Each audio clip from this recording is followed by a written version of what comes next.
Hello friends, welcome to Thenkumar kitchen. நம்ம இன்னைக்கு சூப்பரான பன்னீர் பட்டர் மசாலா தான் பார்க்க போகிறோம்.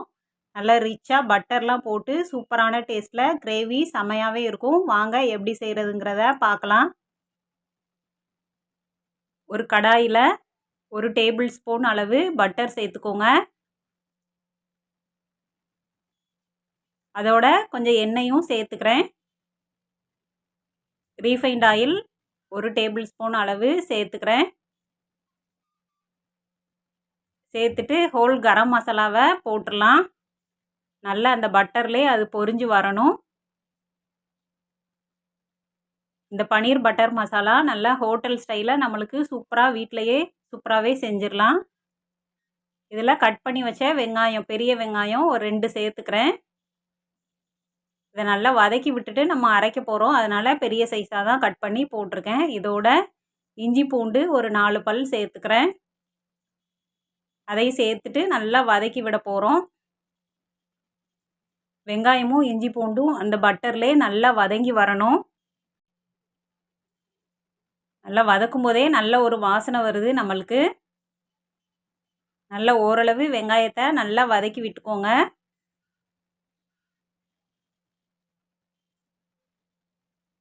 இதில் ஒரு 10லேருந்து 20 காணம் முந்திரி பருப்பு சேர்த்துக்கிறேன்.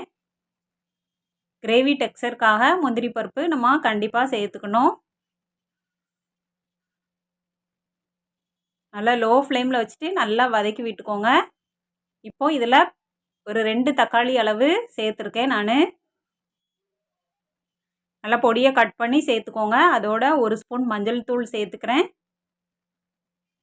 2 டேபிள் ஸ்பூன் அளவு கறி மசால் பொடி சேர்த்துக்கிறேன். இதில் கலருக்காக காஷ்மீரி சில்லி பவுடர் 1 ஸ்பூன் சேர்த்துக்கிறேன். சேர்த்துட்டு எல்லாத்தையும் நல்லா வதக்கி விட்டுறலாம்.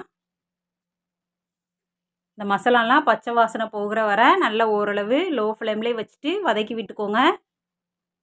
இது நல்லா ஆறுனதுக்கப்புறமா ஃபைன் பேஸ்ட்டாக நம்ம மிக்ஸி ஜாரில் அரைச்சி எடுக்க போகிறோம். இது ஆறுனதுக்கப்புறமா அரைச்சி எடுத்துக்கலாம்.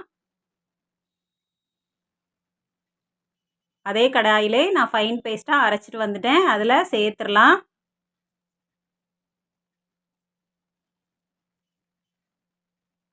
ஏற்கனவே பட்டர் எண்ணெயெலாம் சேர்த்துருக்கோம். அதனால் அந்த பேஸ்ட்லேயே நல்லா இருக்கும். அதனால் இப்போது எண்ணெய் சேர்க்க தேவையில்லை. நல்லா தண்ணி சேர்த்துட்டு நல்லா ஒன்று போல் கலந்து விட்டுக்கோங்க. இந்த கிரேவி செய்கிறதுக்கு நமக்கு 10லேருந்து 15 நிமிஷம் தான் ஆகும். சூப்பராகவே செஞ்சிடலாம். ஏற்கனவே நல்லா வதக்கி விட்டுருக்கோம். இப்போ ஒரு 10 நிமிஷம் நம்ம கொதிக்க விட போகிறோம். இதை உங்களுக்கு எந்த அளவுக்கு தண்ணி தேவையோ அந்த அளவுக்கு சேர்த்துக்கோங்க.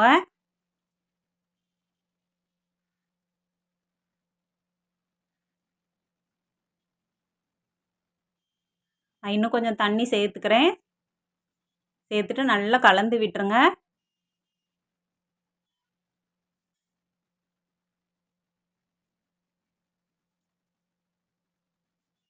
இப்போது இதில் தேவையான அளவு உப்பு சேர்த்துக்கலாம். இந்த கிரேவிக்கு தேவையான அளவு சேர்த்துக்கோங்க.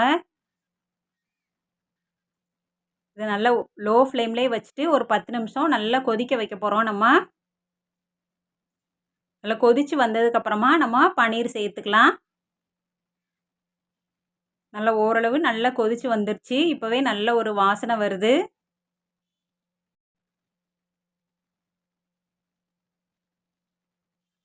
இந்த சமயத்தில் நம்ம பன்னீர்களை சேர்த்துக்கலாம். நல்லா சின்ன சின்ன பீஸாக கட் பண்ணி வச்சுருக்க பன்னீர் ஒரு 200 கிராம் அளவு எடுத்திருக்கேன். அதோட மிளகுத்தூள் 1 டேபிள் ஸ்பூன் அளவு சேர்த்துக்கோங்க. சேர்த்துட்டு ஒரு 5 நிமிஷம் நமக்கு கொதிக்க வச்சா போதும். பன்னீர் பட்டர் மசாலா சூப்பராகவே நம்மளுக்கு ரெடி ஆயிரும்.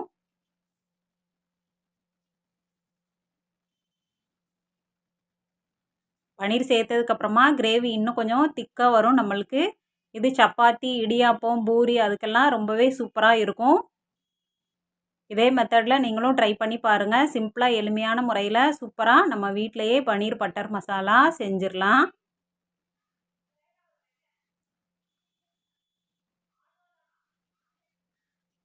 இதில் கஸ்தூரி மேத்தி நல்லா கையிலே கசக்கி போட்டுக்கோங்க. நல்லா இறக்குற ஸ்டேஜில் கஸ்தூரி மேத்தி போட்டோன்னா நல்ல ஒரு டேஸ்ட்டில் வாசனையாக சூப்பராகவே இருக்கும். இதில் 1 டேபிள் ஸ்பூன் அளவு பட்டர் சேர்த்துக்கிறேன். நல்ல ஒரு வாசனையோட சூப்பராக ஹோட்டல் ஸ்டைலில் பன்னீர் பட்டர் மசாலா நம்ம வீட்டிலையே சூப்பராகவே ரெடி பண்ணிட்டோம். கஸ்தூரி மேத்தியும் பட்டரும் சேர்த்ததுக்கப்புறமா அடுப்பை ஆஃப் பண்ணிடலாம். சூப்பராகவே நமக்கு பன்னீர் பட்டர் மசாலா ரெடி ஆயிடுச்சு. இதில் மல்லித்தலை தூவி சூடாக நமக்கு பரிமாறிடலாம். நீங்களும் இது மாதிரி ட்ரை பண்ணி பாருங்கள். அருமையான பன்னீர் பட்டர் மசாலா ரெடி ஆயிடுச்சு. என்னோடய வீடியோ பிடிச்சிச்சுன்னா லைக் பண்ணுங்கள், ஷேர் பண்ணுங்கள், சப்ஸ்கிரைப் பண்ணுங்கள் ஃப்ரெண்ட்ஸ். Okay friends.